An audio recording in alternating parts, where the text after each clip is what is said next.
You're just a disappointment, my dad laughed as he destroyed my research lab. Real scientists don't work from home. Mom filmed it all, giggling. I stayed silent. 3 days later, when they saw my name on the International Space Station project. Then. Look at this pathetic setup. My dad sneered, knocking over my carefully arranged laboratory equipment. Test tubes shattered on the floor. Years of research notes scattered everywhere. Real scientists work in proper labs, not their parents' garage. My name is Alexandra Mitchell, and at 28, I watched my parents destroy 6 years of independent research in less than 10 minutes. Mom stood in the corner recording everything on her phone, probably for my younger sister, Diane, to watch later. They'd always been a tag team when it came to crushing my dreams. Please, those samples are irreplaceable, I pleaded, trying to save my petri dishes from my father's rampage. But he just laughed, sweeping them into the trash with one dramatic gesture. Irreplaceable. You're growing moss in our garage, Alex. This isn't science. It's embarrassing. He turned to Mom, grinning. Can you believe we paid for her PhD for this? I had discovered a unique strain of Arctic moss with potential medical properties. 6 years of research, countless sleepless nights, all funded by my own savings after I refused to work for the big pharmaceutical companies my parents wanted me to join. We're selling the house, Mom announced, still filming. Diane needs the money for her fashion brand launch. You have 3 days to clear out this, she wrinkled her nose, laboratory and find somewhere else to live. The house they promised would be mine. The house where I built my research facility, carefully designed to maintain the precise conditions my specimens needed. The house they'd sworn I could keep when they moved to their beach condo. You can't do this, I said, my voice steady despite the chaos in my chest. I have a contract. You signed the house over to me last year. Dad's smirk widened. Check again, sweetheart. The contract was never filed, just a little oversight. He made air quotes around oversight.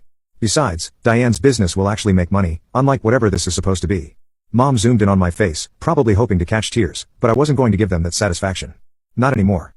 Well, she prodded, aren't you going to throw one of your tantrums? Instead, I pulled out my phone and made a call.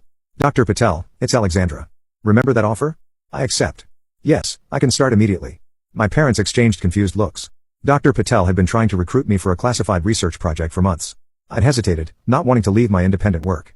But sometimes the universe has other plans. Pack your little plants, Dad mocked. Maybe you can grow them on your apartment balcony, if you can afford an apartment. I walked to my main research station, the one they hadn't reached yet. 6 sealed containers, each holding the most promising specimens. You know what's funny? I said, carefully packing them into my specialized transport case. You never once asked what I was actually researching here. Because it doesn't matter, Mom replied, finally lowering her phone. Science doesn't matter if it doesn't make money. I sealed the case, checking the temperature controls one last time. 3 days, right? Perfect. That's exactly how long I need. Need for what? Dad demanded, his satisfaction faltering at my calm demeanor. You'll see, I replied, heading for the door. Oh, and Mom, make sure you keep that video. You're going to want proof that this happened. Where are you going? She called after me. To pack my things and to make some calls. Don't worry about cleaning up the lab. My team will handle it. I paused at the doorway. And Dad, real scientists don't work from home? Tell that to NASA. I left them standing in the chaos they created, my most important research safely in my arms. They thought they crushed my spirit, destroyed my work. But they actually did me a favor. Sometimes you need to lose everything to gain something greater. Dr. Patel's project wasn't just any research opportunity. It was a chance to take my work to a level my parents couldn't even imagine. In 3 days, they'd understand exactly what they failed to break. But first, I had some preparations to make.